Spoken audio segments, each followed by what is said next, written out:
Today our guest is Jordan Ngatai, a pro basketball player, starting small forward on the New Zealand Tall Blacks, one-time Australian NBL champion and four-time NZNBL champion, who recently just came back from the FIBA World Cup representing his country. We met through Untold, the basketball collective in Singapore where I've been a regular. Shout out to Dave and Chi for making this possible and making the introduction. I've had a diverse set of podcast guests so far. However, you're the first pro athlete. So on that note, I have a lot of questions on the career development and just all dimensions of being an athlete. But first, why don't we start by going to your background and going back to your childhood and give us an idea of how did you first fall in love with the game, your first encounter with basketball? Did you come from perhaps a very tall and sporty family? So first and foremost, thank you for having me on the podcast. But yes, so back when I was a child, I played rugby. Started playing rugby. Lived in Australia for my younger childhood years because mum got a job offer over in Australia, so ended up moving over there. Played rugby league a lot in Australia, and then when moved back to New Zealand, a lot of my family and New Zealand as a country, rugby union is our number one sport. Like one of the most successful sports teams in the world is the All Blacks, with like a crazy success rate. So I always had dreams of being an All Black, like playing rugby, running out on the rugby field and putting on the black jersey. That all changed when I got to high school. I went to Manu College, which is probably literally 2-minute walk from my house. And that's where my basketball kind of started. The love for it started, I would say. It was just like an ordinary experience to start with. Like, got asked if I wanted to join. Didn't know much. Didn't know how to play. Didn't know how to shoot a ball, do a layup. All I was just this big, tall, at that time, kind of chubby, fat guy. How old were you back then? I was 13. Okay. 12 or 13? Yeah, about 12 or 13. And yeah, I was always bigger than everyone else. So it's kind of the reason why I stuck with rugby. But it was also like before I got to high school, rugby just started feeling more like a chore or a job, and my love for the game started falling away from it. But then my love for basketball, that's how that whole thing started. It was a new challenge to me because I wasn't the most skillful player, I wasn't the best player, and so I knew that if I was going to start this basketball journey, this basketball career, I was going to have to work harder than everyone else to kind of just even get to be able to, just to even get to where they are. Like, I had to work harder than everyone. Were the other kids ahead of you at the time? Were they playing basketball since they were kids? Yeah, for sure. Like a lot of them family to me. Like, a lot of them were cousins. And even my uncle was the coach at the time. So their whole family, when they were young, that's what they knew. They grew up playing basketball from when they were born. Whereas for me, it was rugby. But they were always there, willing to help me no matter what, to try and make sure that I enjoyed the game. I loved it. But yeah, that's kind of how it all started. Was just I didn't love rugby as I did when I was a kid, and then basketball kind of flipped the switch, and that's how I started loving basketball. It was just another new challenge for me. Yeah. Yeah. What position were you at first in basketball? I was probably like a gumpy center / power forward. Like I said, I was always the biggest and chubbiest on my team, so I automatically got the center spot. That's what I thought too, because a lot of the tall guys that made it eventually, when they were younger, they're always taller than their peers. Yep.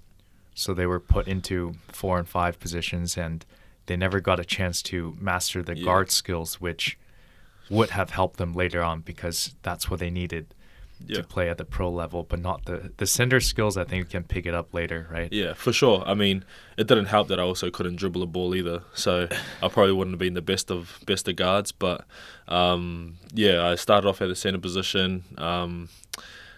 Till this day, I still remember like the first shot I made, which was a right-hand jump hook. And from that day on, when I seen that ball go through the hoop, I was like, this is going to be my shot, like making sure that was the number one, the right-hand jump hook. So that became heavily scouted. So every time I got the ball, it was always, I'm just going to turn into a right-hand jump hook. But then as my love for the game started growing, my skills started developing, my coordination started developing even better. Like I was able to do a right-hand layup, a left-hand layup, with the right footwork. And so, but that did come down to a lot of hard work, early mornings, a lot of players that I did a lot of one-on-ones against my teammates, my cousins. But yeah. Are you a lefty in life? No, I'm a righty. But you're a lefty on the basketball court. Lefty on the basketball court. So I call it weird. I'm a bit weird. So like when I was younger, I used to write left hand, and I wasn't always the best of kids. Like I got into a lot of trouble, and back then when you got into trouble, you had to write lines. They make you say, teachers say, you got to write 100 lines of this one sentence or 200 or whatever. Yeah. And so one day, I was doing lines, and I think it might have been like 500, 600 lines. And my hand just started cramping. Like I ended up getting like the pen or pencil dent marks on my fingers just because I was just like writing the whole time. And, I was like, you know what? I don't care how neat this writing is going to be. I'm just going to switch the pen to my right hand. Yeah. And from then on, I just started writing right hand for the rest of my life. Okay, so you were born with the left hand. Yeah. Well, I assume so, yeah. I just used to write left hand. I mean, I never had neat handwriting in the first place. But, yeah, I just used to write left hand and then... Yeah. But now you write with the right hand. Now I write with my right hand. Yeah, ever since that moment. So, I mean, I guess writing lines kind of helped me a little bit, I guess. Ambidextrous in a way. Yeah. So, yeah. And that helps on your basketball courts, too, it does. I imagine. It does, because a lot of people think because he shoots left, he wants to go left and all this, but preferably I like going right. Can go left, but preferably right. Yeah. But yeah. Okay. So so you were playing center at the time when you were starting out high school. Yeah. And then at what point did you think that was going to be a career? Did they come during that time or sometime a bit later? Probably a bit later, I would say, like, because, again, I was still bigger than everyone else, and New Zealand wasn't known for its height. So even when I started making junior national teams and moving up in ages and age groups and all that, I was still semi-bigger than everyone, or I was still kind of similar height. It just helped that I was a bit stronger as well than most of the taller guys. So I would say it wasn't until my first national team camp, which was probably about when I was 18, I think. Yeah, about 18 when I first got selected to attend the national team trial. And the head coach at the time, his name was Nenad Vucinic. Nenad. Anyway, we call him Nenad. He was like, well, at this height, you're not going to be able to play center and power forward because you're going up against guys that are 7 foot. So he was like, I'm going to put you in with the 2s and 3s, and basically threw me in the deep end and said, here, go learn how to play the 2-3 guard and let your skills kind of figure out how you fit. And the first training we had, it was a disaster. Like I said, I was still trying to figure out how to dribble and all that stuff. So like going behind the back, doing these crossovers, using a non-ball, it wasn't the best of scenes. But I didn't make the team, and that was probably for the better. And honestly, that was probably the best lesson I learned. One of the best lessons I learned from a standpoint of, if I want to keep progressing in this career, I can't be playing a 4 and a 5. And so that got me back in the gym and just working on guard stuff. And it started from basics, from doing 2-ball dribbles, just making simple passes, dribbling at high speed, at game speed, making the right passes, dribbling at game speed, pull-ups, doing Euro steps, and just making sure that if I did get put in that situation again, I was ready for it. But then also not forgetting that I did play the 4 and the 5 most times, not forget, and still working on that skill set as well, because if I get to higher age group levels, or I get to my own age group level, again, I'm still playing against these smaller guys, to where if I got a slower guy with me, I can use my guard skills. If I got a bigger guy, if I got a smaller guy on me, I can go to the post and work it that way. So that's kind of how I started thinking the game, and that's where a bit of my versatility came in as well. And how were you selected to try out for the national team in the first place? Were you quite an outstanding player? Yes and no. Like at the time, I was with the Wellington Saints, and at that time we had junior team. No, it was the New Zealand NBL team. Okay. And at that time, I was training with them. They're a wonderful organisation, club, and I was with them in high school, and I was training with them. And the head coach at the time, his name's Pero Cameron, who was also our New Zealand Tall Blacks head coach to this day. He was the head coach of the Wellington Saints, but also a former player for the New Zealand national team, and he was one of the assistants as well at the time, and he kind of gave me an opportunity. He seen all the hard work I was putting in, seen that I could make a good career out of it, and so he kind of put my name forward, and then my name got selected in the short list, and that's kind of how it all started. So those professional teams, they had relationships with the local high schools. That's where they source the well, because New Zealand is not the biggest basketball country. Like, it's a small world basketball. Right. Like, the whole basketball community is pretty small, but then you narrow it down to New Zealand, it gets even smaller. So everyone knows everyone. Coaches know other players that talk to other coaches. That players talk to other players about coaches. So you get kind of reputations for everyone, and that's just a relationship I created when I was younger with one of the coaches, and with a couple of the coaches actually. That's why I was able to like kind of still be a part of the Tall Blacks program from the relationships that I created when I was younger. So if we fast forward, you graduate from high school. When was the first time you got selected to play on the national team? It was when I was 19. So I just got back from junior college in the States. Okay. And I didn't end up playing the New Zealand NBL competition that year because I arrived back too late. But ended up getting a trial and didn't make the team at first. But one of the point guards had gotten injured, and I was one of the injury replacements for if something did happen. So ended up getting the call up on my way to China, meet with the team in China, and I think it was probably like 4 days after my selection, we ended up playing the China national team. And was that a friendly game? Or? Yeah, it was like a tournament. So they had a tournament going on. So that happened, but our biggest build up for that was to play Australia, because we would always play Australia in a 3-game series to see who would go to the world to the Olympics. So that's how that all started. But yeah, made the team when I was 19. First game was against China, and did decent for a debutant, I guess. Couple points, couple rebounds, but nothing too spectacular. But yeah. How was the year you spent in the States before then? It was good. It was really good. Like, I always had when I first started playing basketball, I would always hear my cousins, my teammates talk about going to the States. There was a couple people from where I'm from.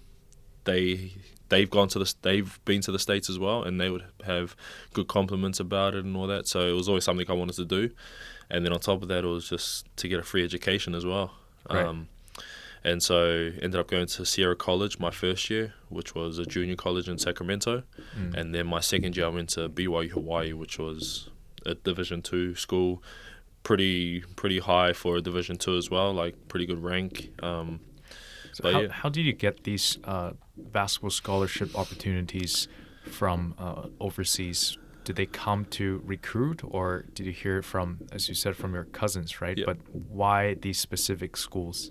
It goes back to the coaches and just like coaches knowing, because at the end of the day, the coaches have been around for a longer period of time than most of the players that are going to the States anyway.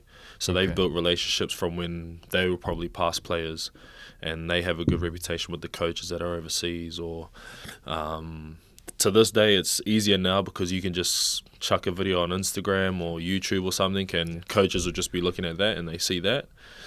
But back then, I had actually gone on a tournament.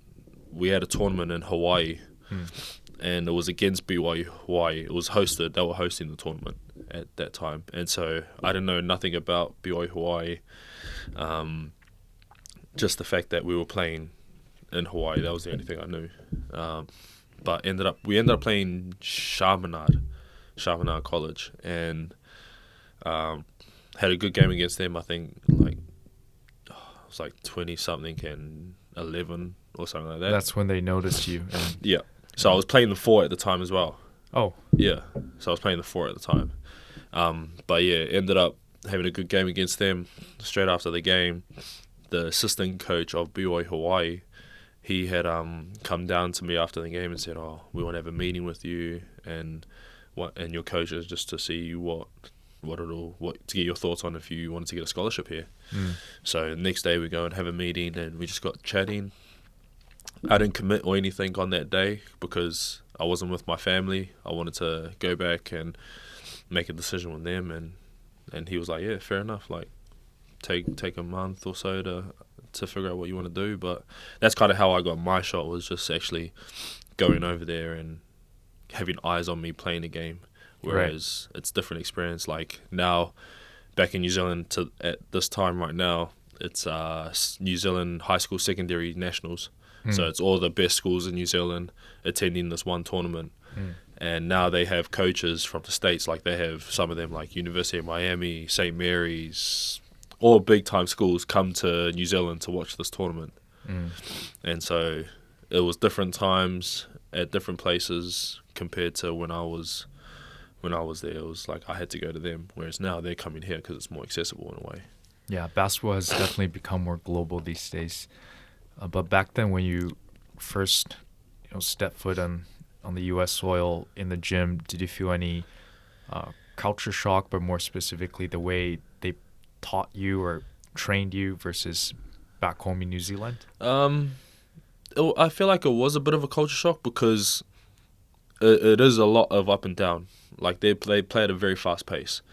Our coach was kind of crazy as well. When I first got to junior college, a lot of the people prior to me leaving to go to the States, they were like, "You might have some crazy coaches, just be ready." And I was like, "Oh yeah, whatever, blah blah blah." And then I was like, my head coach is crazy, but he was crazy in a good sense for me because he helped me tremendously. Like that was probably the best conditioned player I've ever been in my life. But we ran for the most stupidest stuff. Like his rules. So we'd have morning practices, and if you were tired and you yawned and you didn't cover your mouth, on the line we're running. So every time you yawned, you had to cover your mouth. If you didn't, on the line, run. If you didn't if he was talking to you and you didn't look him in the eyes, or you were looking around, on the line, we're running. Talk back, run. If you're late to class, you're running. Like, it was so much things that were piling up to where some days you were just like, "Oh, this guy's in a bad mood. We're just going to be running for this whole practice." But the way we wanted to play as that team, it was perfect because we were the fastest paced team in the conference, and you could tell when other teams were getting tired, we were just getting ready to keep going faster. So he was crazy, but it was good for us. Yeah. I mean, I think every coach would have their little quirks, their ways to get you. Yeah. To kind of push you to your edges. Yeah. He definitely pushed us to our edges. Like to some point where some guys even just didn't come to them because they just couldn't handle it. And fair enough. Like if you weren't built for it, then, or if you weren't ready for that, then yeah, I guess you made a right decision because it would have been a very long season if you couldn't handle the way he was coaching. Right. Yeah. So as the new kid on the block, how did you navigate the new team and find your role At first, I thought it was hard. I thought it was going to be hard because I hadn't lived anywhere by myself before, and I'm going to Sacramento. But the perfect thing was it was an English-speaking country, so it was fine. Like at least I can communicate that way. But I was also in a good position because there was another teammate there, and he was from Greece, and so his English was all right. But me and him became really good friends because we were both the international students on the team. And so we ended up rooming together, and we got a good relationship there, good friendship there, and we kind of helped each other through the season. But it was very difficult because I am a big family person, but the team, the players, the coaches, they all made sure that I was happy because they were my family away from my actual family in New Zealand. Right.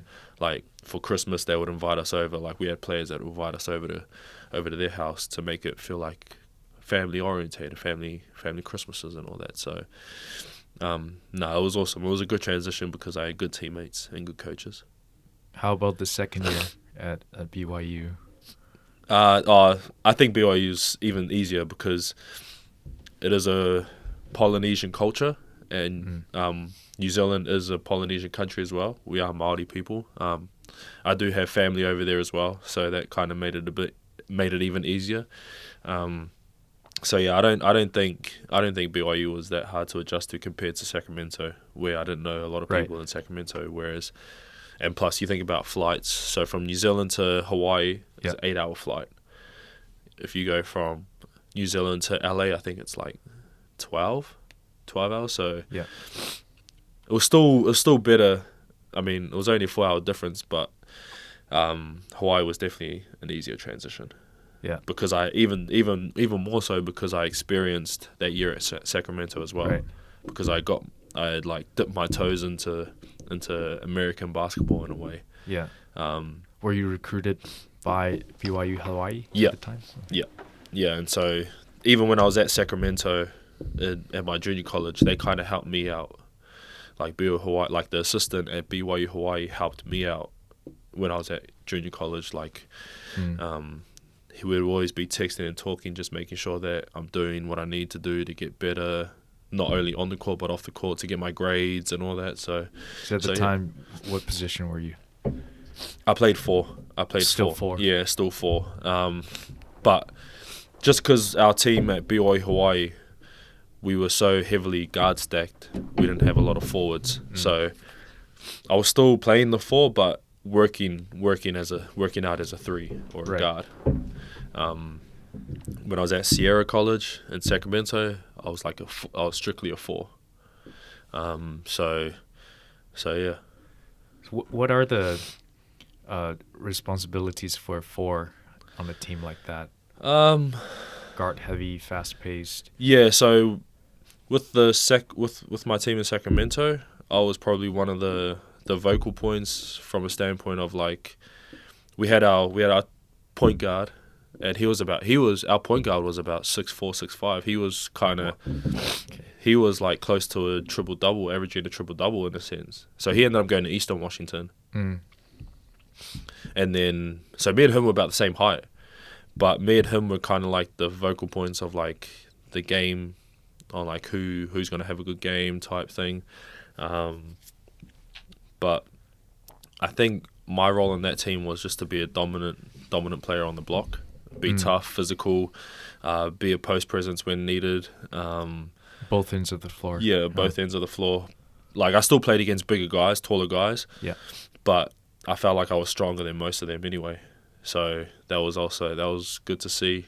But then also when I did have those bigger guys on me, I did have in my game the pick and pop. So I could pick and pop and shoot. So it kind of worked in my favor. That it goes back to when I was younger. If I had a smaller guy on me, I'll just take him to the block. Right.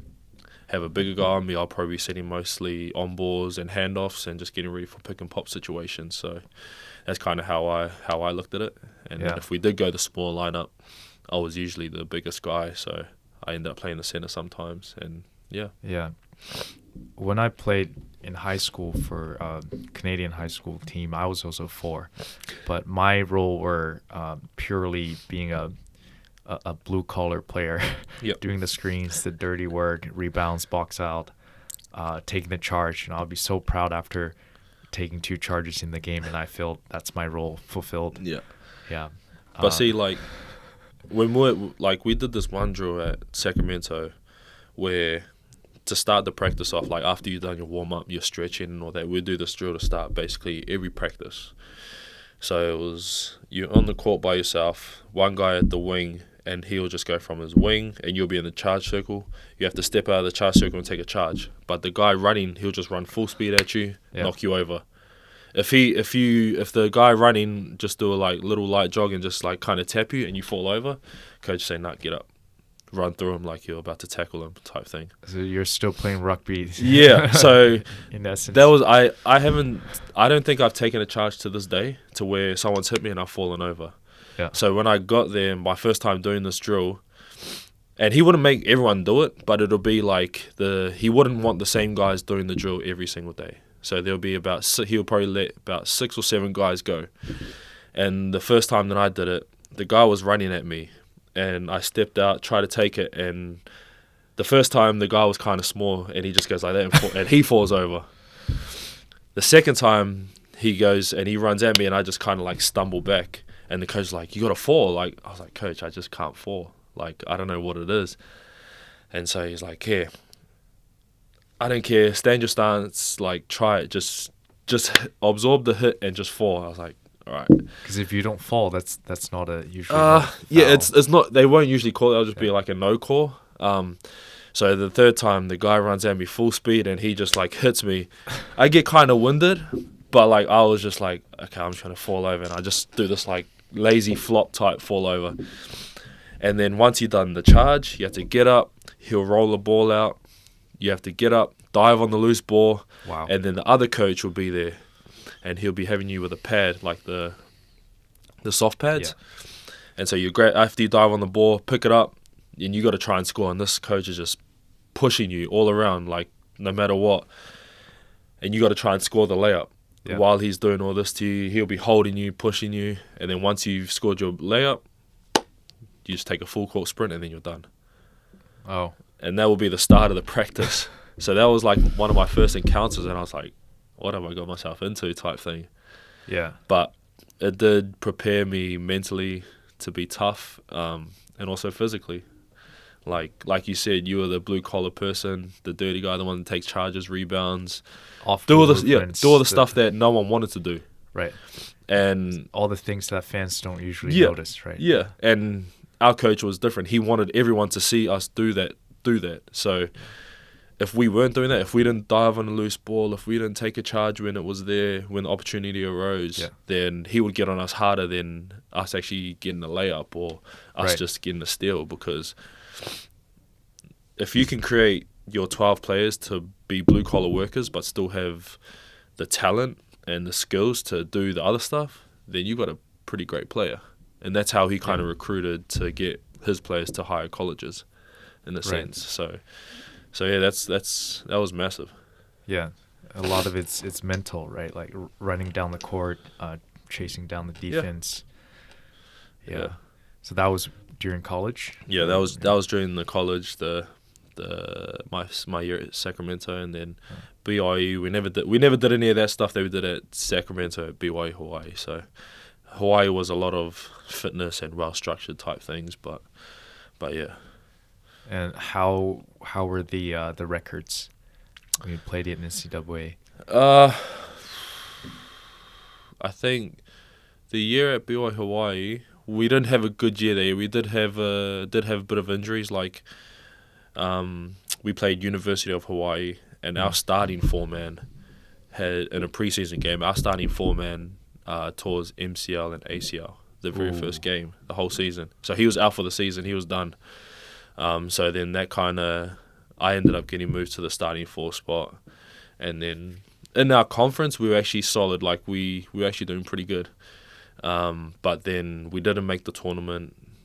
So that kind of hurt. But it was another good learning experience. And I think after that, it was due to eligibility issues. You came back to New Zealand to play in the NBL. Yeah, so NCAA have all their rules and Yeah. requirements to play. My following year, it didn't work out. I wasn't eligible enough now to Yeah. do that, and I had known that previously from the start of the BYU Hawaii season. Like, they had given me notice, and we were through the whole season we were trying to fight it and trying to get lawyers in and all this stuff, but it just didn't work out in the end. So ended up starting my pro career, I guess, with the Wellington Saints. Went back and then ended up winning a championship with the Wellington Saints that year. And so it was a good experience because I went from playing against guys semi my own age to grown men that do this for a living now. Yeah. And so that mindset kind of switched up, was like, well, if I want to make a career out of this, I won't have to go against grown men. Like, they don't care how old you are. They don't care about this and that. Right now, they're kind of providing for their family and trying to beat you out of a job, in a sense. Like, this is what they do. They have to, it was like a killer mentality. Like, they have to make sure that every time they step on the court, they're bringing it, because then if they don't, that could be their opportunity lost at another job, at another way to provide for their family. So, yeah, it was a different mindset. Yeah. How did it feel to being able to not worry about grades and focus purely on basketball? It was a relief. It was definitely a relief. Like, I woke up in the morning and I was like, I don't got a 9 a.m. class or something I have to go to, or a lecture I have to go to. I can just go straight to the court, do my workout, go to the gym, do my workout, go back home, have some lunch, see family, and then go back for a team training at 6 p.m. So, no, it was definitely better than waking up, going to our morning practice at college, shower, get ready, and then go to class. Like, it was very different, but I've enjoyed it to this day. Yeah, it's interesting you mentioned about this killer mentality and how everyone's fighting for the limited spots year after year. Usually for these guys, how high is the turnover on the New Zealand pro team? And as you said, these guys were trying to beat each other out of a job, right? It sounds very intense. Yeah. It is, but I feel like at that point, if you're trying to beat someone out of a job and they're not allowing you to do that, then it's only pushing you to get better. Yeah. It's only going to it's like the old saying, iron sharpens iron type thing. So, yes, it is a killer mentality you have to have, but then it's also like, well, we're making each other better for the day. And if I don't sign back with this team, or I do sign back, if I don't sign back with this team, then I know that I've done my best, and hopefully my best has done enough to open up other opportunities with other teams, other leagues. So that's kind of what you have to kind of prepare for, is like, well, I've done all I can for this team. Maybe I can go do the same or even better with another team and kind of make my name for another team type thing. So I guess that's the tricky part you got to have as well, is like, you got to be willing to accept that you might not be with the team for your whole career. There might be business decisions that need to be made. And yeah. But I think there's only so much you can do as an individual, right? It's also about how the coach see you and your role on the team, how much opportunities you're given. Like you said, if a start player got injured, then you might have to step up, and that's how you prove yourself. So when it comes to sports, there are a lot of things that are outside of your control, right? Yeah, like I think to this day, some of the teams that I've been a part of, like, yes, it helps that you can shoot the ball in the hoop really well, or you can stop someone from scoring or make it as hard as possible you can for someone. But then, like, other characteristics come in. Is he a great teammate?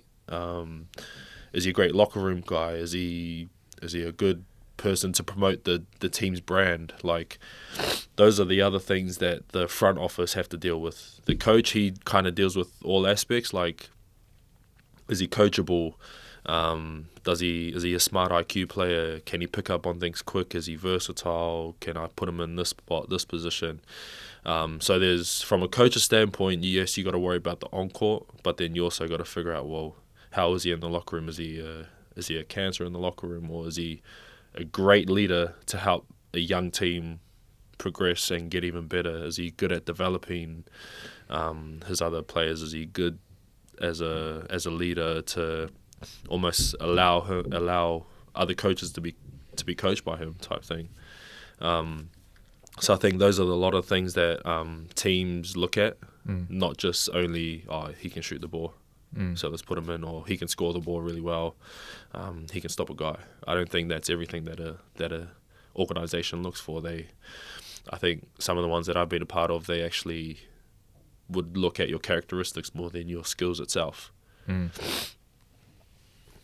Yeah, that's interesting, because I think as fans, we often overlook these aspects of basketball, of the game, the franchise, the business. Among these things, and perhaps more, what are the other things you think that we're missing? Usually, the fans don't see but underappreciate. Yeah, I think so. The fans usually, they'll see the finished product, which is the game. So let's just say at the end of the week, they get their tickets, they buy their tickets, and they see the final product of what we think is the game. Yeah.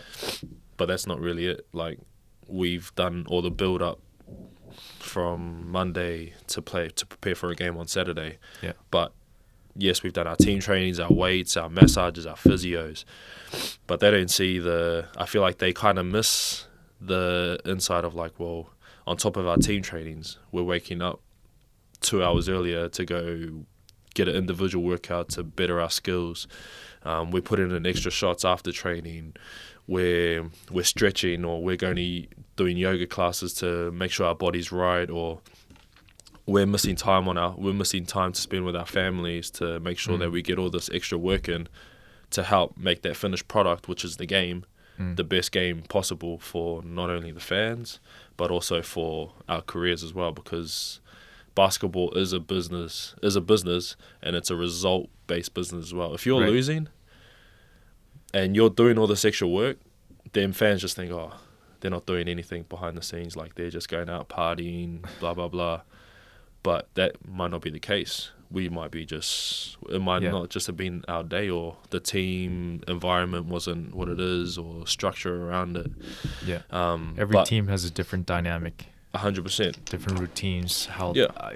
I think the key word is culture, right? Organizational culture. Yeah.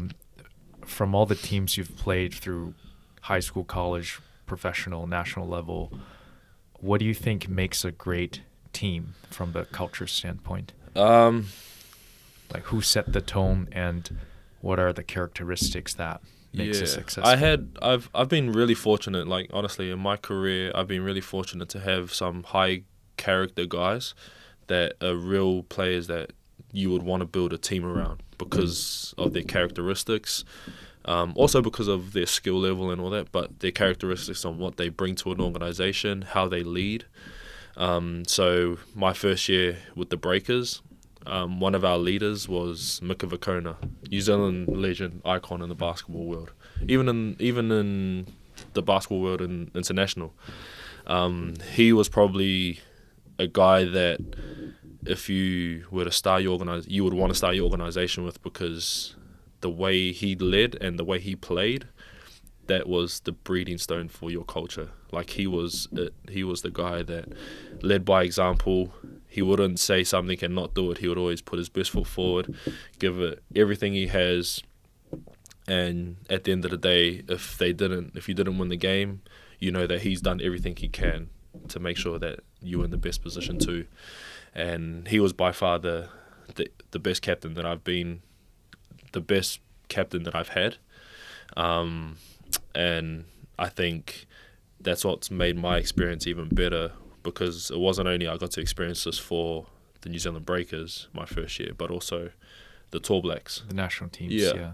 So I got to understand from him, just seeing how he led, that this is who he is. This is why teams and organizations have him on your team, because he does all these little things. Yeah.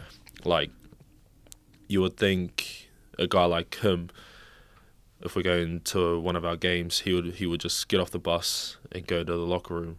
But no, he would get off the bus, see if there's any bags that need to be picked up, water bottles, he'll pick it up himself and just carry it in. Like, he's not relying on anyone to pick up after him.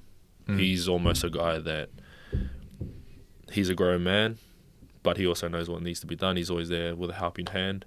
And so that kind of just helps the culture. Like, if you see your veteran player, your captain doing all these things, people are going to start following suit.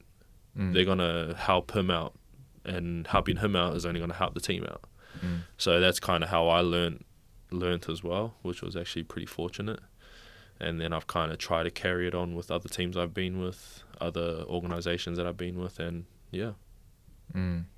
So it comes down to the key guy, the person that leads the whole squad on and off the court. What is he like personally for most of us who never met him? On the court, someone you wouldn't want to go against, honestly. Like, he was probably about 6'6", power forward, played power forward his whole career. Internationally, organization, even 5, he would even play the 5, the center. But he was someone that was so relentless on the boards that it was so hard. He was probably one of the best rebounders and hardest people to box out. Like, just from his overall toughness, his demeanor of how he went about the games. Like, he didn't care who you are. If you're not wearing the same jersey that he is, he doesn't care who you are. Was he very vocal in the locker room? Was he an extrovert? Yes, but only when needed. Like, he was someone that always led by example. Like, he would always walk the walk instead of saying something, and then if he didn't say it, or if he didn't do it, then we would hold him accountable. But he would do the action and then talk about it if needed to emphasize it even more. So, like, I don't know, if we weren't having a great rebounding game, he would just put all his energy into getting every single rebound possible, making sure that none of the other opposition would get it. And so we see our one power forward or our one center going up against 5 other dudes, and he's grabbing all these balls out the hoop, out off the rim, and we're looking at that, we're like, well, if he's able to do it against 5 people, surely we can do it on a one-on-one environment type thing. So he was always someone that led by example. And but then off the court, a helping hand.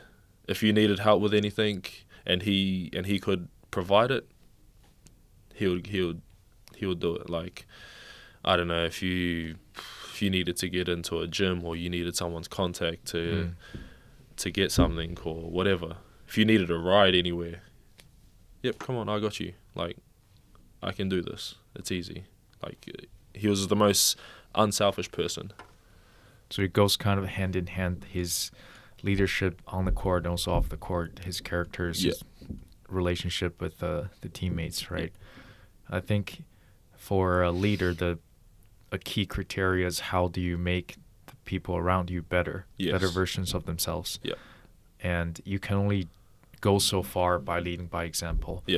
Whether other people follow you or not, sometimes it comes down to the dynamics, the culture.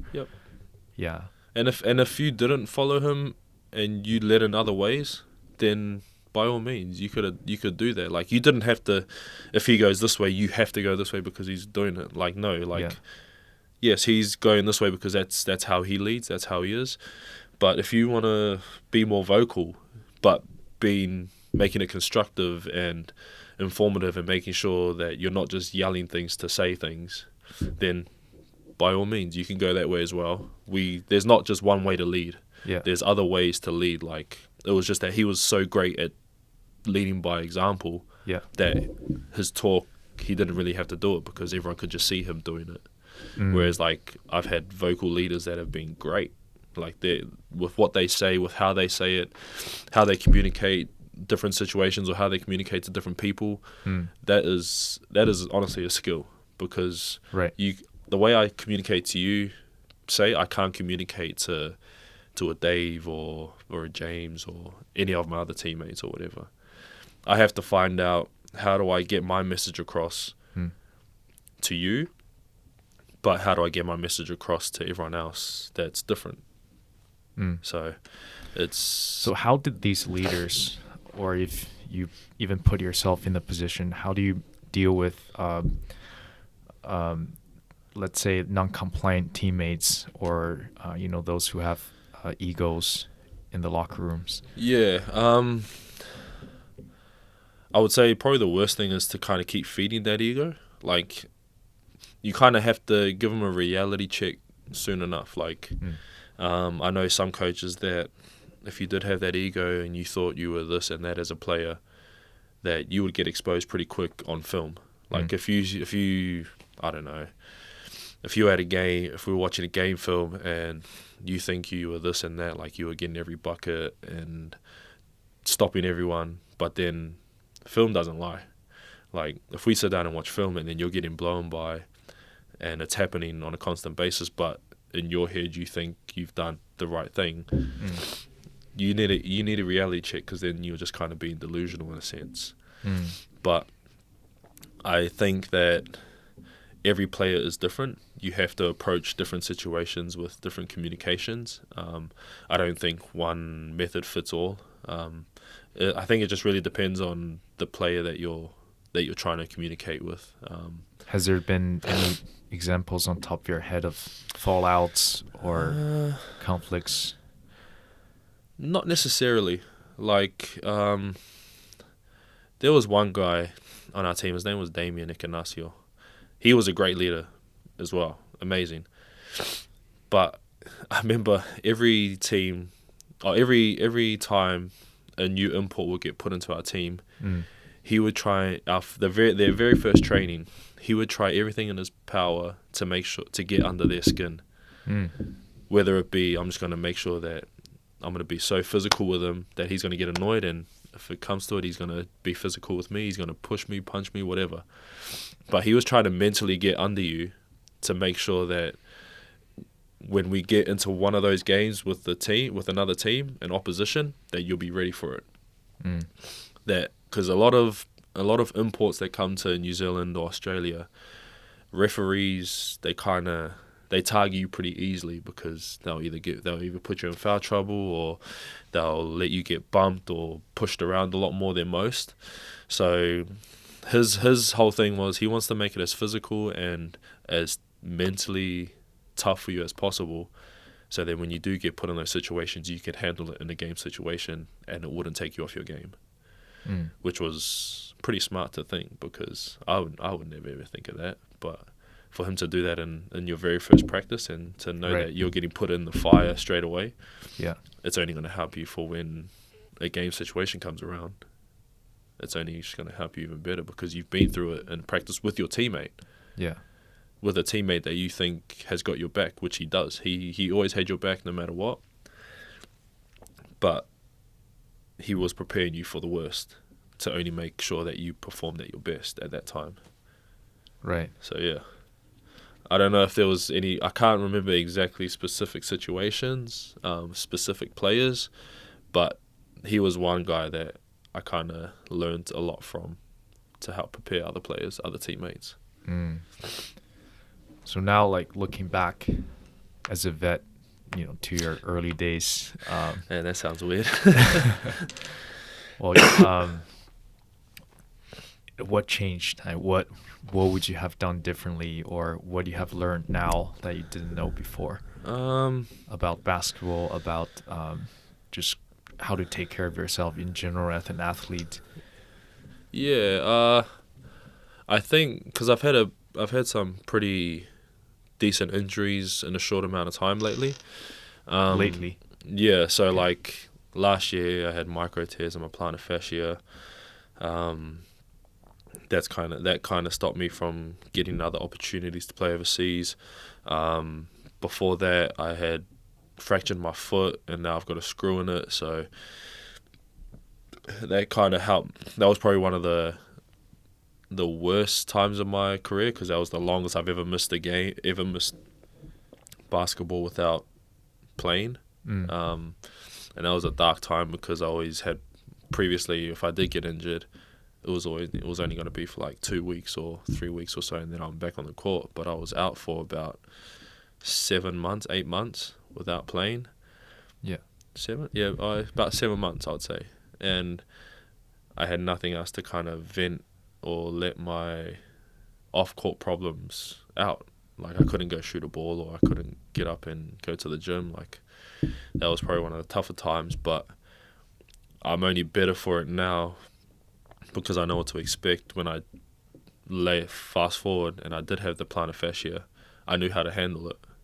I knew how to handle those moments to where, like, if something wasn't going right, I knew how to handle it. I knew what I needed to do.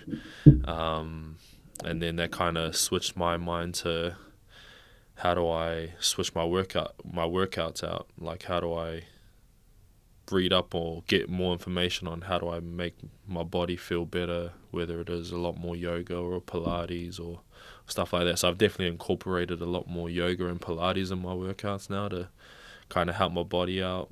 And I can't always just go to the gym and squat 100 and something kgs or bench 100 and something kgs, because it's just not right for me. Like, my body doesn't need that. I feel like I'm a pretty strong guy, and I think the things that I've read about and I've looked up have done me great, and my body has felt pretty awesome. So if I'd had to look back, I'd probably wish that I'd done all the stuff that I do now a bit earlier. Yeah. But I guess that's where all the learnings and all the teachings come in. Yeah. Start to focus more on longevity of the career. Yes. Yeah. And 100%. Like, yeah, like if you look at the NBA players like LeBron, 21st, 22nd season, it's still must help when you can put $1 million into your body as well. But that's true. Yeah. But it's crazy though. Like, there's so much new technology, new methods of training now. So yeah. So yeah, I mean, do you have a team of trainers or nutritionists? I wouldn't say I have a team, but I have certain people that I can go to if I need information on certain things. I've had pretty fortunate, like, people I've met along the way, like doctors, physios, strength and conditioning coaches. So those are some people that I do rely on if I do need any information, or if I do need any recommendations for other treatments. Those are the people I'll go to. But yeah, I think it was just me, like I said earlier on, just creating relationships and just seeing where it goes. Yeah, I think unless you're like a franchise player in an NBA team, you're kind of in your own hands to take care of yourself, right? Like, even a lot of those guys, I would even say, like, not even the franchise players, but guys that are trying to become franchise players or be solid players in the league for a certain amount of time. They as soon as they get into the league, they're getting their chefs, they're getting like nutritionists, right? Trainers, strength and conditioning trainers, all this other stuff. So, like, those are the guys that you could probably see that will stay in the league for a long time, is when they are taking their body serious and doing all the little things. So yeah. Right. So for the rest of us who don't get these access, right? At what point did you figure everything out? Was there a light bulb moment? You're like, okay, I know this is what works for my body. This is what I need to work on for these few months. Honestly, I don't think I've figured it out just yet. Anyway, like, I think every day, week, month, year has made me 1% or 2% better from the way I approach things. Like I said, when I got this injury, the fracture in my foot, that's when it started, like, thinking of different ways to train. And it was like opening my mind up. Well, if I build from the base up, like building from my ankle strength, my calf strength, then everything else can kind of follow through. So then that year or that time I would focus on that, and then get to the next year, I'm working on balance, core, and all this other stuff. And the following year, because I'm playing a lot more games, a lot more minutes, like this year I probably did a lot more. When I was with the Hawke's Bay Hawks, I probably did a lot more stretching than I was used to, because I was playing higher minutes, Mm. and a lot more games in short amount of times usually. Mm.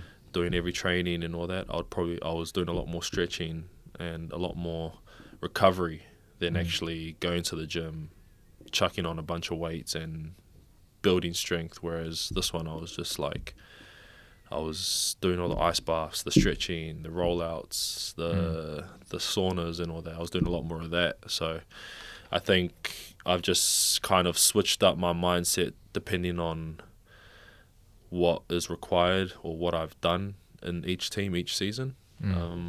So in a typical season, how busy does it get? How many games in a week? So I'll take it back to like when I was younger. Yeah. But I would play the NZNBL. Yeah. Oh, the Australian NBL, sorry. Yeah. So say I was with the Breakers for the Australian NBL. That would be from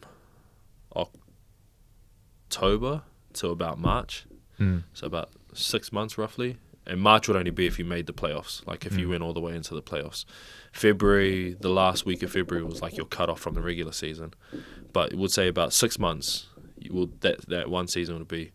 Then if you did play the NZNBL, you would go from that, which the NZNBL would start in about March and finish in about July. So another 3 months. So that'll be like 9 months, 10 months of work. And then in that time, New Zealand competition was only 20 games. The ANBL was about 28 for the regular season, and then whatever you played in the playoffs. So it'll be about 50-something games in about a 9-month period. When I was younger, I was able to kind of play a lot more minutes, a lot more games, and didn't need much recovery. Whereas now, if I kind of did that similar thing, then I would make sure after every game I was getting massages, or try to after every game get massages, ice. If I didn't play that much, get my conditioning in, so then it prepares me for the next game, or get my strength workout in to help me prepare for that game. Like, there's so many little things that it depends on. If you're playing high minutes, then you kind of flip the switch the other way. Like, how can I get my body ready how can I get my body recovered after wear and tear after the game? Or if I'm not playing as much minutes, how do I get my body moving at a high pace or whatever to make sure that it is ready for the next game? So if my number is called, then I've done work for it, type thing. So do you have any secretly guarded hacks you can share? I do like, which is what works best for you. So this season, a lot of ice baths and saunas really helped me. Rotate between them. Yeah, Ice like bath, sometimes I would usually even just go 8 to 10 minutes in the ice, and then about 20 minutes in the sauna. So it's a combo. Yeah, but I have heard that researchers going back and forth helps even good as well. Yeah. There is a thing called Normatec, which is like compression leg sleeves. Yeah. So I did a lot of that as well. But yeah, I don't think one method fits all, but those were a couple of things that I did. I've seen those on the ads on Instagram everywhere. Does it work? Is it just for me it does. Okay. Personally, for me, I feel like it does. It did help speed up my recovery quicker for games, for those short turnarounds. But I know that other players, they don't use it at all, and they seem fine just if they do the ice and stretch. Yeah. Okay. I think before we move on, I do want to talk about your career accolades. You won championships with both the Breakers and also the NZNBL team, right? Yeah. Just for us who are unfamiliar with the structured organizations, what is it like in the Australian NBL? And I guess the Breakers is the only New Zealand team playing there, right? Yeah. So with the Australian NBL, it is a lot bigger from a standpoint of the amount of money and sponsorship that goes into the whole league itself. New Zealand, I would consider, it is getting better, but I feel like it is considered like a semi-pro league in a way, because it's only a 3 to 4 month season, so it's pretty short. So it means during off season, the players are, they could take up other vocations, doing other things. Yeah. So your main like contract would be the ANBL, and then if you wanted to, you can play in the New Zealand competition. Okay. But you could also just be like, I don't want to play in New Zealand. I want to go overseas to Europe or somewhere. But ANBL is definitely a higher pool talent. Yeah. So they do have like former NBA guys going there. They do have preseason games against NBA teams. So, and that's just due to marketing, sponsorship deals. But they even have a salary base that they have for each team. Yeah. Requirement. So how common is it for a New Zealand player to play in both leagues like you? Very, very common. Okay. So it's kind of weird, like in the ANBL, because there's one New Zealand team in the competition. Yeah. New Zealanders and Australians are considered locals, just because New Zealand has the breakers. Yeah. And they're considered locals. Yeah. But if you go to the New Zealand NBL, if an Aussie player wanted to play in the New Zealand NBL, they would be considered an import. Yeah. Because there's no Australian teams in the competition. Yeah. And so that's where the trickiness comes in, is like in the ANBL, the Australian competition, New Zealanders and Australians are considered locals. Yeah. In the New Zealand competition, where it's just strictly New Zealand teams, domestic league, Australians or anyone that's not New Zealand or Kiwi, they're considered imports. So you will only be allowed 3 imports on each team. Whereas same thing in New Zealand or in the Australian competition. In the Australian competition, you're allowed 3 imports, but then there's also a rule now that they've brought in, which is like a next star, which is like high school kids coming in to play in the Australian competition that are high prospects for the NBA, and they don't want to go the college route. So they could go to I think there might be one in every team this year, and so. They're what you call next stars or next gen stars, and so they're the ones that play and that could possibly have a high chance of getting drafted to the NBA, and that just brings more eyes, more scouts to the ANBL competition, and that's only just going to bring in more money for the league itself. Whereas New Zealand, they don't have that type of program. It's more or less local high school kids in New Zealand. If they got nothing else to play in and they are pretty talented, or they do want to keep continuing their basketball career, they'll play in the New Zealand NBL. And then the New Zealand NBL is kind of like a stepping stone to get into the ANBL. Yeah. So that's kind of how that system works. Were there a big difference in the salaries? Yes. 2 leagues? Yeah, just because New Zealand is such a it's not marketed, and it's not I guess the sponsorship isn't flooding in with money. Right. Like there's no massive TV deals or anything coming into the New Zealand competition. Yeah. Whereas the ANBL, they're signing like the NBA deals of like next star players. They're signing in TV marketing, and then each individual team has their own merchandise, and so there's a lot more time and a lot more access into the ANBL than what there is into the NZNBL. So I think that kind of they have like the ANBL has like a player, what is it called? A players association. So like in the NBA, there's players association there. The NBL has a players association for the ANBL there, whereas New Zealand, they don't. So they're able to negotiate. I think it's every 3, maybe 4 years, negotiate the salary cap, endorsement deals, whatever they kind of talk about or what they want to promote is what the Players Association is for. New Zealand, they kind of really don't have that right now, because it's not something where a bunch of money is just getting thrown in each year to kind of help that. So I think on the back of that Players Association, perhaps now is a good time to transition more to talking about the business side of basketball. Yep. I think outside of NBA, a lot of people don't realize that there are many leagues across the world that are growing, developing. So as an player, pro athlete, when you look at opportunities to play overseas, what is the landscape like, and what are the ranges of earnings potential typically?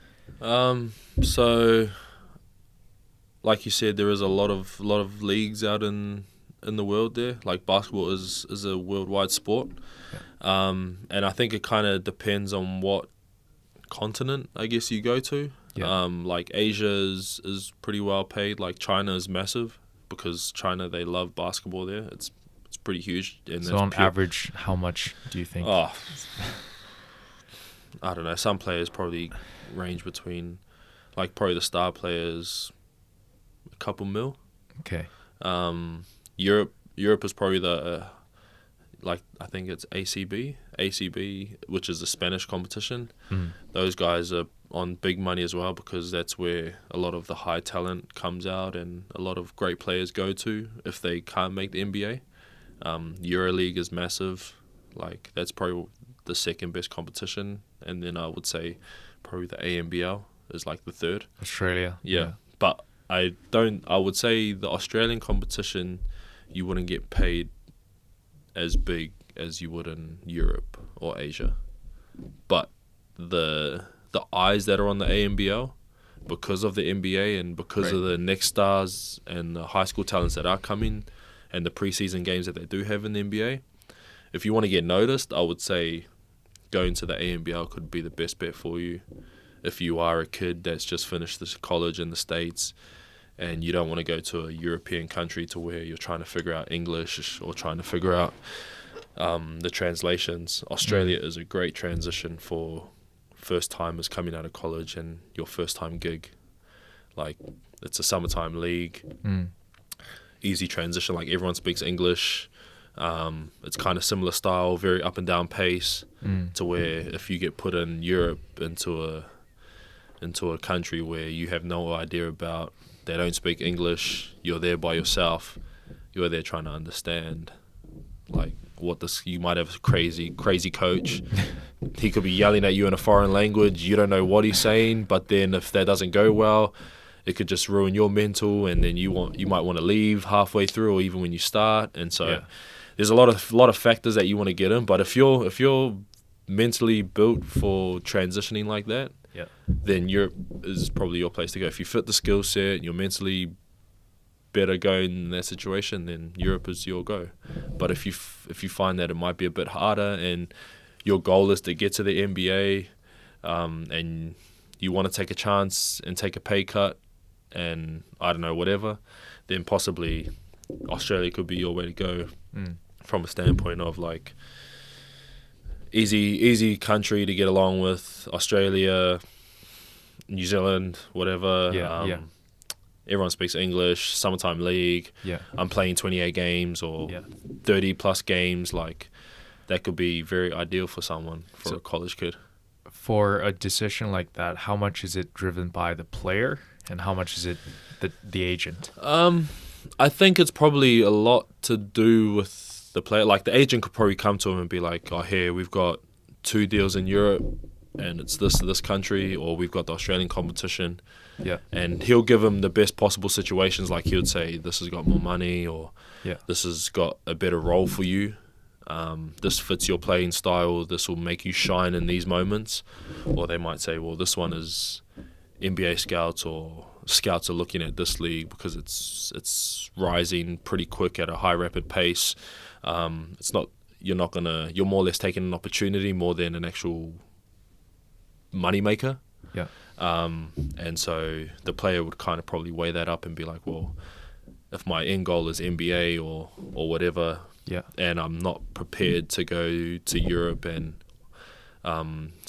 be off court challenged, like I'm not ready for non-speaking English people, having translators follow me around, possibly not even getting paid most weeks if we do have a bad season. I've known some teams in Europe to not pay you.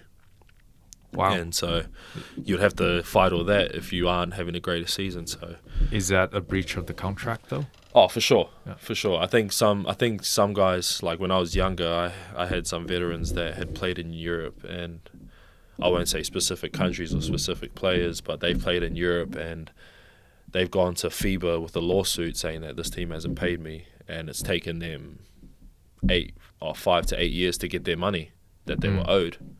And so I don't know if it's still the same now because I don't hear much of those stories, but I do know that just the owners and the organizations can just rob you in some way. Or they can just be like, oh, I don't know, your money's coming through, it's just taking a couple of days, or they can possibly just be as blunt as they want and just be like, well, you're doing terrible right now, we're not going to pay you. Wow. So yeah, so got to find the right organization. Organization, but the right environment that fits you, not only on the court but off the court as well. Because if you're having to do all these daily struggles off the court, it's only going to make your life on the court so much harder. Like, you're probably not used. If you're a kid that's not used to driving, and you're put in a foreign country, can't read the signs, the road directions, don't know the road rules. You got a translator following you around, like. That's pretty tough to kind of listen, and then you have to go to a practice where I have a coach that's kind of crazy and he's yelling at me because the translator's messing up with what he's trying to say. Like, it'll be pretty tough to understand, but if you can go to a country and you do have English speaking coach, or you have some great teammates, or I don't know, whatever, and your life is great off the court, then by all means. But like, I think you got to find the right environment that fits you off the court, but also fits your playing style. Like, I feel like for myself personally, I kind of overstayed my welcome with the Breakers. I felt like I was there for 6 years, I think. 6 years. I probably should have left after my third or fourth. To play overseas? To play somewhere else, whether it be in another Australian team or even take up an opportunity overseas. But I did feel like I overstayed my welcome a bit there. But I loved it from a standpoint of I had great coaches and great teammates to help me through those moments while I was overstaying my welcome there as well. So it just depends. Like, each journey is different. Each career is going to be different. Like, you're going to have your hardships. Like, I have not met one player that's had a smooth sailing ship in his career. So, right. So every playing contract can look quite different. Yes, yeah. Depending on, it could look different from a standpoint of what your role would be, what your skill set is like, what the organization's financial situation is like. Right. Honestly, it's different for each player. Yeah. Are the players paid monthly? Or it's like at the end there's a huge paycheck? Yeah, I know that you could, like with the Australian competition, you can opt into it. So you could be, have my pay every 2 weeks or fortnightly, or have it monthly. You could even ask weekly maybe. For overseas, I'm not entirely sure. I know for the NBA, because they announce it so much, is what they call a game check. So after the game, per game. After the game, you'll get paid by game.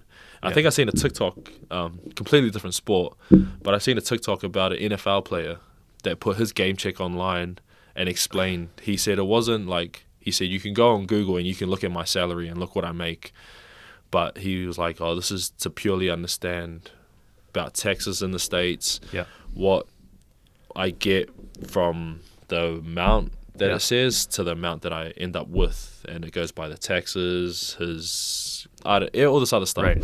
So I thought that was pretty cool to see, because at the end of the day, it was a pretty big lump sum. Like, his game check was $330,000 or something like that per game. So that was, he only showed one video and it was about $330,000. But then he showed us all the taxes, the bonuses that he gets taken out or gets put in. Yeah. And so that was kind of cool to see. And like, I assume that's probably how they do it in the NBA as well. Yeah. They'll give you a game check.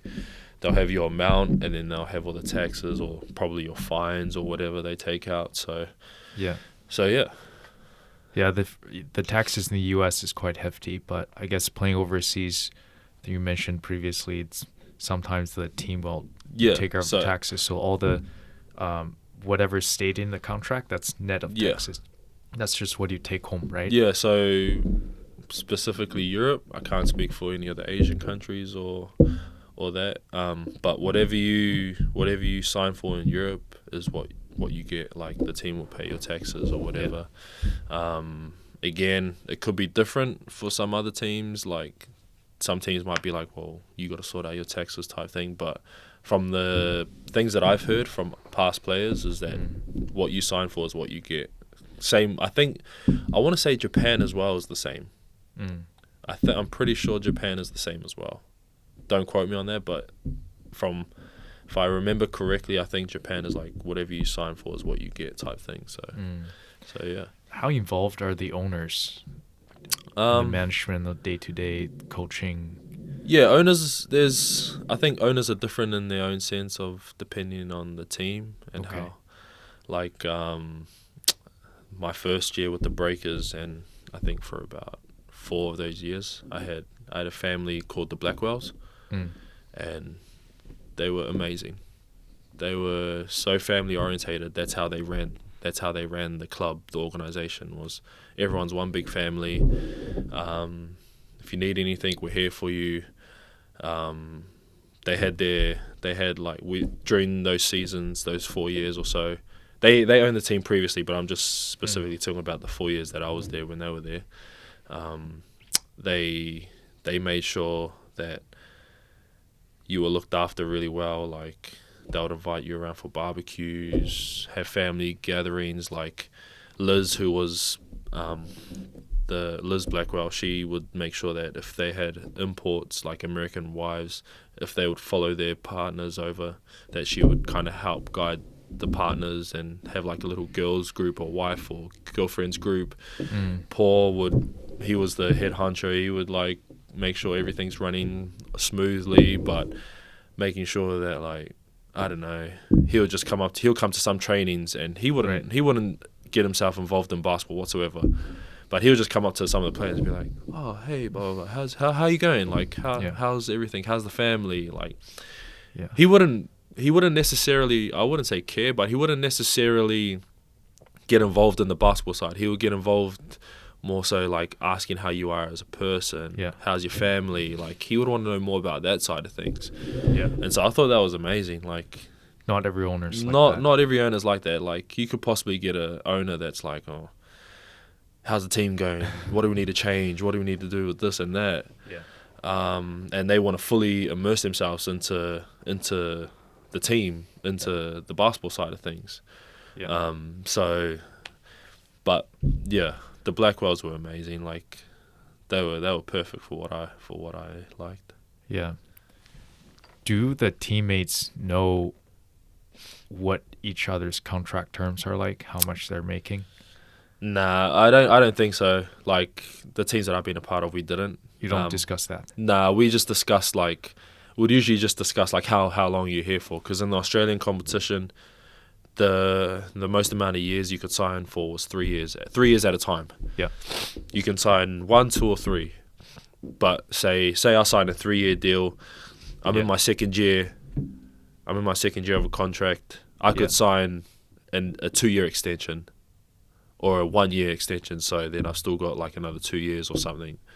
Or if I sign a 3-year deal, and on my 3rd year, it's like a team option or a player option. That just means the team can decide if they want me back for my 3rd year, or if I have a player option, then that means I can decide if I want to go back to that team. And if I don't want to go back, then I say, no, I'm not taking up my player option.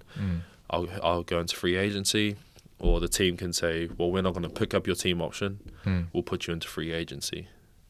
So that's kind of different. And when you're a free agent, how do you announce it, or so going through the agent? So they, with the ANBL, they have like a free agency period to where like you have to kind of make your decision if you're going to pick up a player's contract or you're not.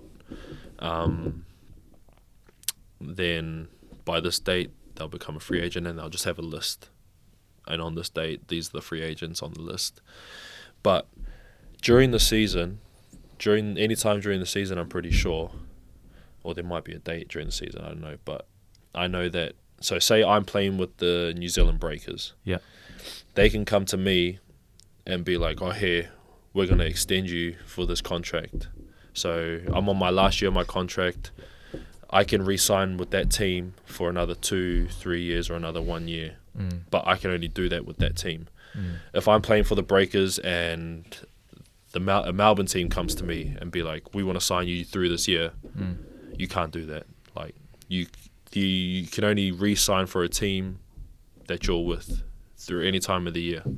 I can't do that with another team.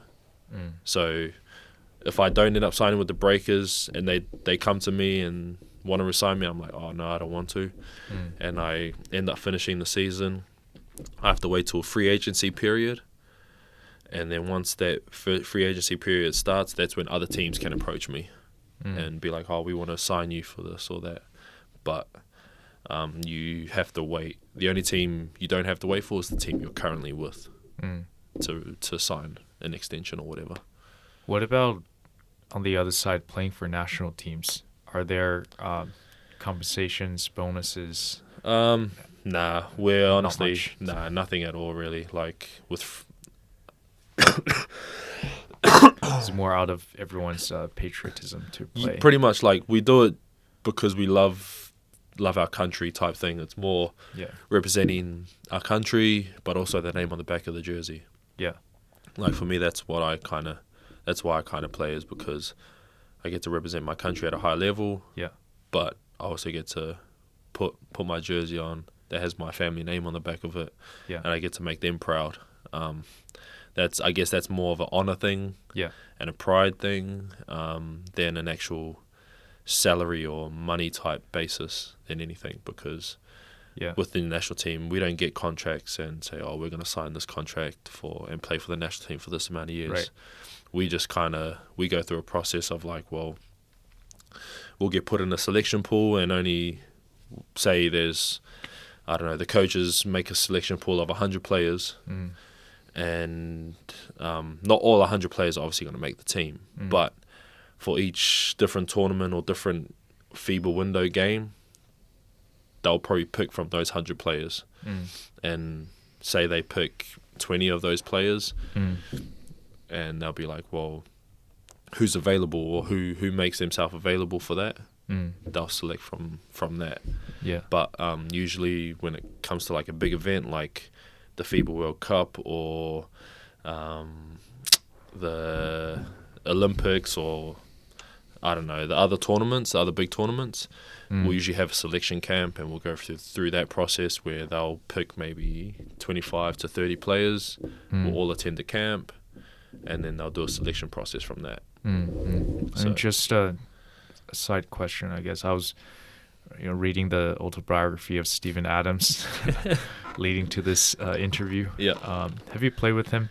Yes, I did. I have actually. So when we were younger, under 17s New Zealand. You were back in the days playing similar position.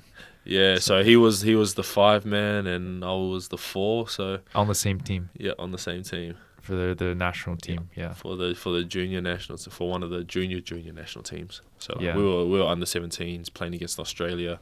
Okay. Steve at the time I think was about 6'8", 6'9". So he was this 15-year-old, 16-year-old, 6'8", 6'9", and just athletic. Yeah. He was scrawny, didn't have a beard, didn't have a ponytail, didn't look like Jason Momoa. But he was a pretty special talent. Yeah. Yeah. But he's been missing from the national team squad in the past few FIBAs, right? Yeah, like he hasn't made himself available for the New Zealand All Blacks for any reason. I don't know why. Was he ever on the list? I don't know specific. Okay. I assume maybe not, because if he's on the list, then obviously you would. This is more of a but I think it was more. The coaches would always be in talks with him. That's kind of as far as what I knew. Yeah. I didn't try and ask or get involved with that side of things, because at the end of the day, if he was going to play, he was going to play. Like he would make himself available. For whatever reason, I don't know why. So as players, you guys don't. We kind of like we want to have our focus on the guys that are there. Yeah. Like if we always sat in the room or sat in our meetings or trainings and just thought about everyone that could have played or should play, it'll kind of take away the aspect of why we're actually here or why we're actually selected with the team now. I feel like that would have been a distraction. Yeah. Necessarily, because if we focus on other guys or other players that aren't there, and it is a distraction, then we kind of lose focus on what our goal is at the time, or what this team can be. Yeah. How successful we can be. Yeah. Instead of looking at the distractions and look at like, oh man, if we could be this, or if we had him or we had this person, our team could be this and that. Instead of switching the mindset, was like, look at the group that we have here. Like we have a great bunch of guys, a great bunch of talent. Yeah. Like let's see how far we can go with this group. Yeah. And how the confidence can switch. Yeah. So yeah, for whatever reason, if he does decide to play, if he doesn't, I know the door is always going to be open for him. Yeah. And I feel like if he does play, it's in his time, it's in his moment, and when he's ready. But yeah. Yeah. Because he's like the player you think of New Zealand basketball scene. Yeah. He definitely has done a lot for the game in New Zealand. Like, I think Kiwi kids just seen, and I'm not saying that previous players or past players haven't. Yeah. But all the kids nowadays, they look at the NBA, especially in New Zealand. And New Zealand kids see Steven Adams, see a Kiwi kid from a small town in New Zealand called Rotorua. They see a kid from Rotorua who's also Tongan go to the NBA. That's just going to inspire more Kiwi kids to believe that they can. Like, that's pretty special. But then, like, previous players, like, I know for myself, I come from a small town in New Zealand called Porirua. Like, I would like to think that I've inspired some kids from where I'm from, that necessarily they don't have to dream to go to the NBA. By all means, dream and aspire to go to the NBA, but don't get discouraged if you don't go there. Like, know that, like, you're representing your country at a high level. You've played for the Breakers, you've done all this. Like, there are other options. Like, just don't get discouraged that if you don't go to the NBA, it's the end of the world. Right. Like, yeah, I think we can find out about that pretty easily by just scanning around and see how many people are growing a beard like yours and where you're coming from. So credit James Harden. Oh yeah. He's still got the best one. Yeah. Yeah, but like that's what I tell kids. Like, by all means, dream big. Like, pursue the highest of goals that you can.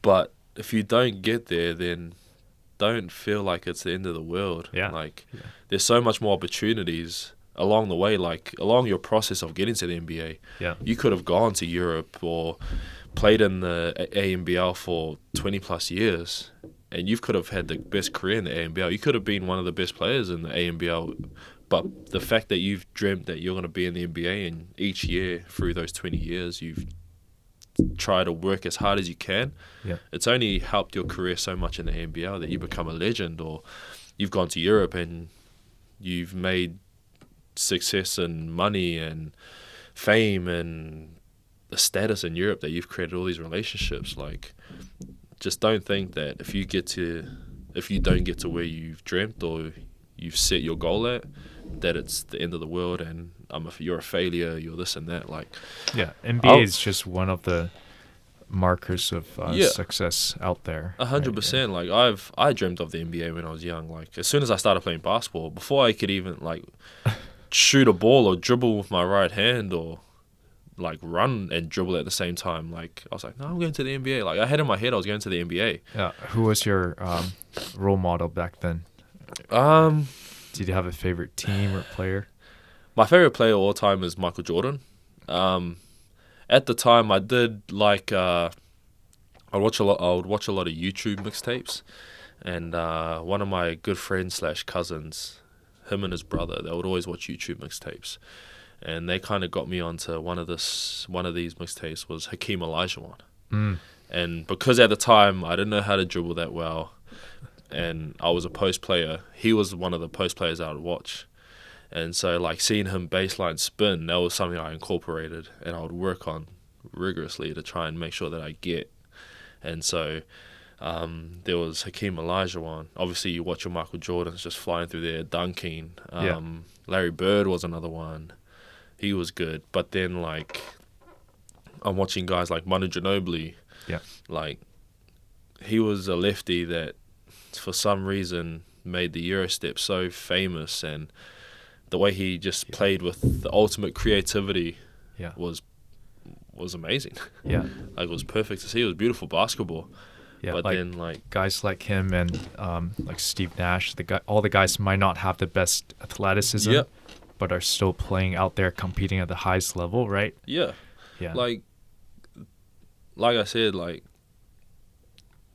you got the guys, you got your Kobe Bryants, but then you listen to a clip of Kobe, I think his documentary, Kobe Doing Work, and it's him playing the Spurs. And he talks about Manu Ginobili being one of his ultimate competitors because they're just going at it the whole time. Like, he's probably one of the most fearless shooting guards in the NBA at that time. And you have Kobe Bryant talking about this, and you're like, man, who is this guy that doesn't have like a status of Kobe Bryant or LeBron James or Dwayne Wade? Yeah. And you got Kobe talking to him like he's a legend, which he is. Manu Ginobili is a legend in basketball. But, like, I feel like a lot of people don't know that, and so I kind of pride myself on knowing the history of the game and past players, not only the star players, and superstar players, but, like, role players that have starred in their role or that don't get the recognition that they do. Yeah. So yeah. Yeah, he was a fearless sixth man off the bench every game. I think you can definitely speak more on that than me, but I think coming off the bench is another level of skill set and mental readiness. Yeah, it's something to where, like, if you are coming off the bench, you almost don't want to go with the mindset of I can't mess up. No, you watch the group that starts, and for whatever position you're put in, and you go out there and the coach trusts you. You just don't want to do. If there are mistakes, you just don't want to keep making those same mistakes coming off the bench. Right. You want to learn from watching first. So from the first when I first started, I was coming off the bench. Yeah. And my whole mindset was, how do I stay ready? Well, I stay ready by making sure that I get a good warm up, and that I'm watching, making sure that I'm learning. So if I do get put in those same situations with my position that I'm watching, then I know that what not to do.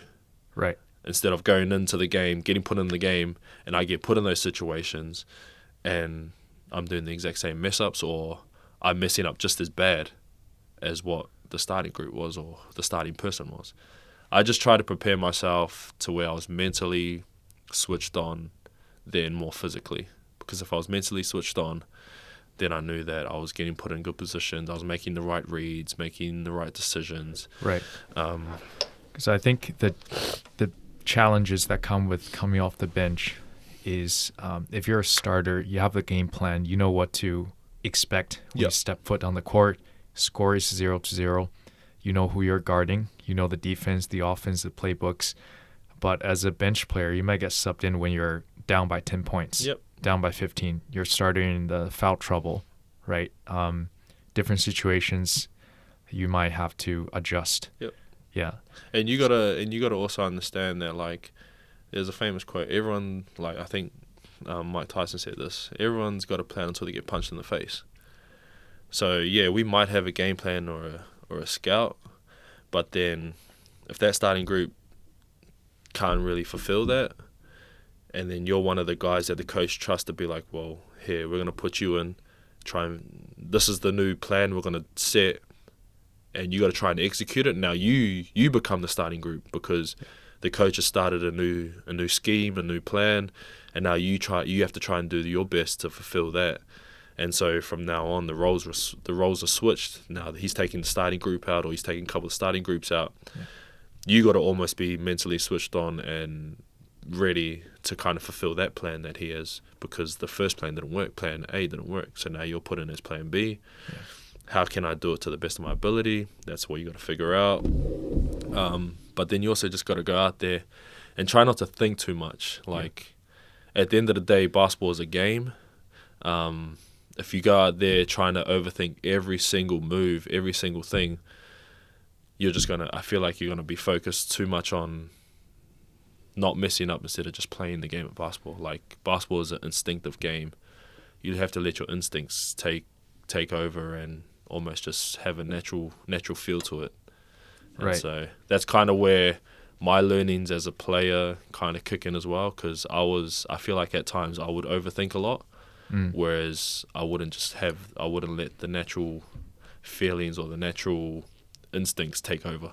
And so that's a big lesson that I kind of learned, and I'm glad that I did, because that helped with your game against the USA, right? Recently 100%. At the World Cup. Yeah, like it was just basketball at the end of the day. Yeah. Like, that whole World Cup situation, like, we had a very, very simple game plan, and because I feel like we kept it simple, it kind of helped us out, where it just allowed us to naturally play. Yeah. And so it was just more like we left it up to the players to kind of instinctively play.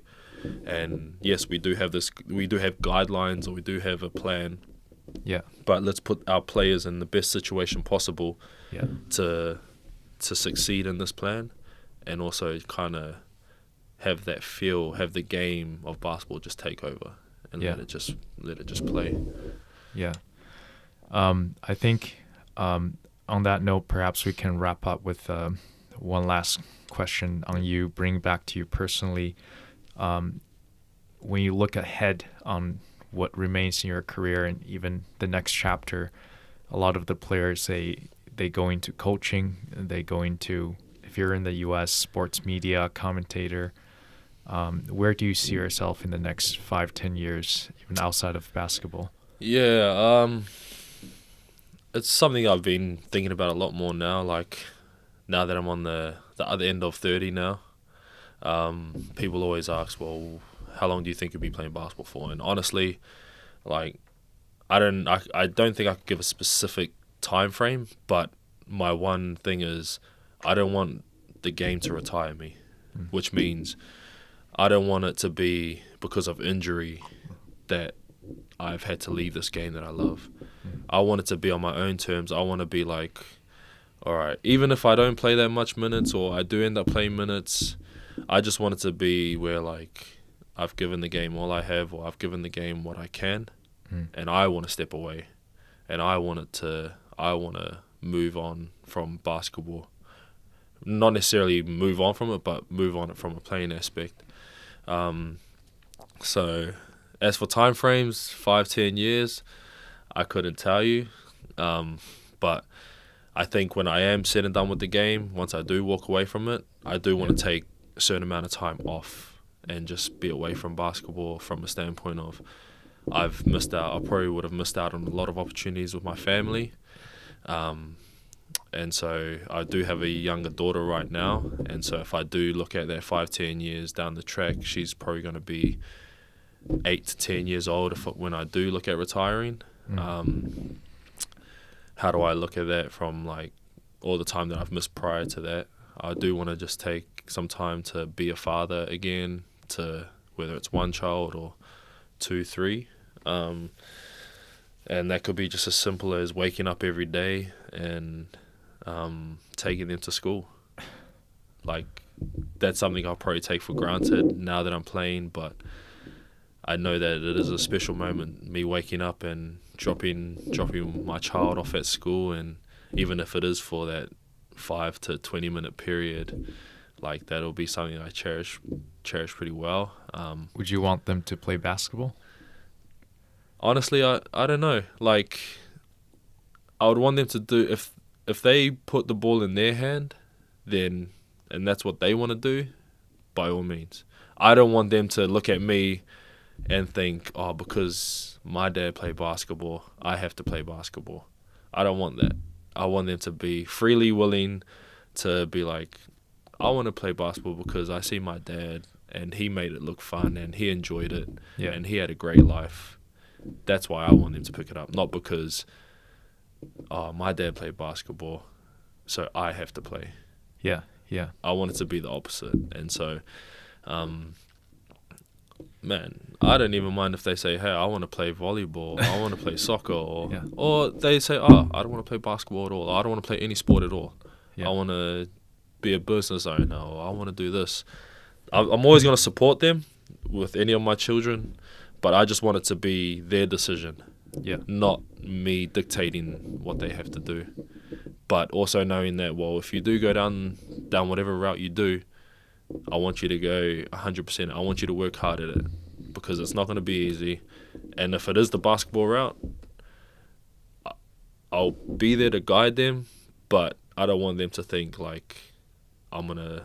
They have to succeed because you're or kind of holding I don't their want them hands. to think like, oh, my dad's this and that, or if I am this and that, then he's gonna get me this opportunity or that opportunity. I'm just gonna hand him these things, because that's not how it worked. Like, that's not how I kind of get to where I am at this time, was because I got handed out opportunities. I still had to work. I got gifted certain opportunities that I still had to make the most of it, but it was never someone to be like, here, you're gonna get this, so you're gonna be put in this situation. But yeah, whatever it is, I just want them to know that it is gonna be hard, and I want them to work hard at it, but also I want them to love it. I don't want them to work hard and feel like it's draining them and it's become less enjoyable. I still want them to work hard, but I want them to wake up every morning and be like, oh, I get to do this. I love it. But it is a hard thing to do. So that kind of went on a whirlwind of how I look at my 5 to 10 years. But I do want to step away. So when I finish being a player, I do want to step away from the game. And then after I've had my little period or my little break, I would love to get into coaching. I do kind of see myself as a high IQ player. And I just feel like I had a talk with someone, and I just felt like it was a disservice for me, knowing how much the game has given me and the opportunities it's given me, not only on the court but off the court, that I shouldn't help others kind of experience that or get a little bit of my experience. And so as a way to give back. Like, I already know that for me personally, if I did do this coaching thing and development thing, the way I explain things, or the way I explain the game of basketball, I know that I couldn't explain it to a 5-year-old kid, because they'll just look at me like, oh, this is boring, I want to leave basketball. I need for me, and that's personally on me, I need to get better at explaining things and making things fun for kids to enjoy the sport. But I feel like the age group that I want to be at is like the start of high school levels.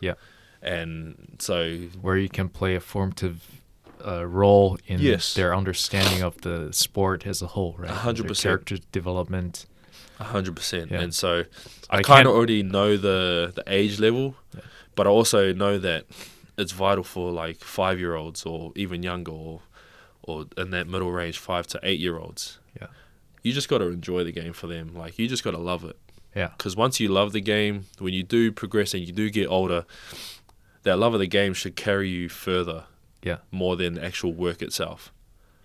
Like, that's where I'm at to this day. Like, I love the game so much that I'm out of a contract right now, but the love of the game for me is still there, to where I can wake up in the morning, go do my weight session, or go for a run, or still work at getting a contract, to where I know that I've worked hard enough to try and get one, but the love of the sport is still there for me. Like, I just love basketball. That's as simple as it can be for me. Like, I just love it, to where I will keep doing this until I can't anymore. I was going to say, I can't see you as a crazy coach, though. all the stories you told us in the last hour about all the craziness, nastiness. Yeah, I don't know. Like, what's gonna be yours? What's gonna be your getting under your skin? Yeah, maybe. Like, I mean, right now I don't see myself as that, but maybe as I get older, I get grumpier.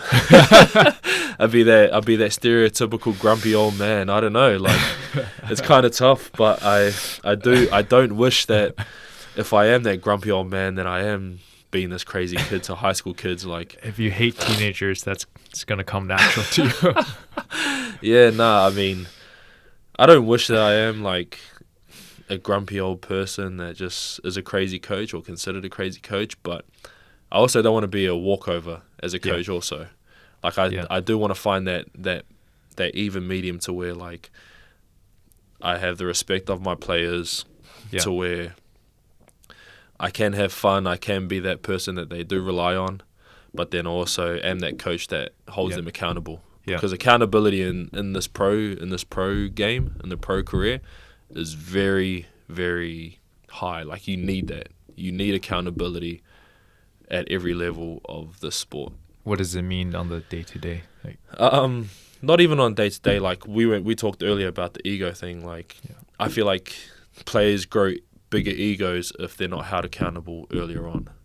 Like, they can still have the confidence in themselves, but I feel like confidence and ego is different, to where they need the reality checks. They need the accountability early. So then when they are getting big-headed or they are getting more than what they think they are, that you can actually establish a relationship to where like you can bring them back down to earth and they won't get offended by it. So maturity. Yes, yeah. And I would assume that I probably wasn't the most egotistical person. Maybe I was to some people, I don't know. But I feel like I did kind of try and hold myself before any of my teammates or coaches. I felt like I kind of tried to hold myself accountable more than other people did. So then I kind of understood if I was getting to that level of like, all right, bring yourself back down, then I kind of had my own reality checks in place before anyone else did. Okay, I think we'll have to wait and see whether you'll turn into a grumpy old man and look back to this podcast. It was like a foreshadowing of what's to come. For sure. Hopefully it's a while away, but like you said, we'll have to see. We'll have to see. Yeah. But well, on that note, we can wrap up today's conversation. I have so much to explore from you, but I've learned a lot from your wisdom, and I'm sure everyone listening to this as well. So, well, thank you, Jordan, and all the best to your basketball career and your fatherhood. Thank you so much. Appreciate it. Thank you for having me.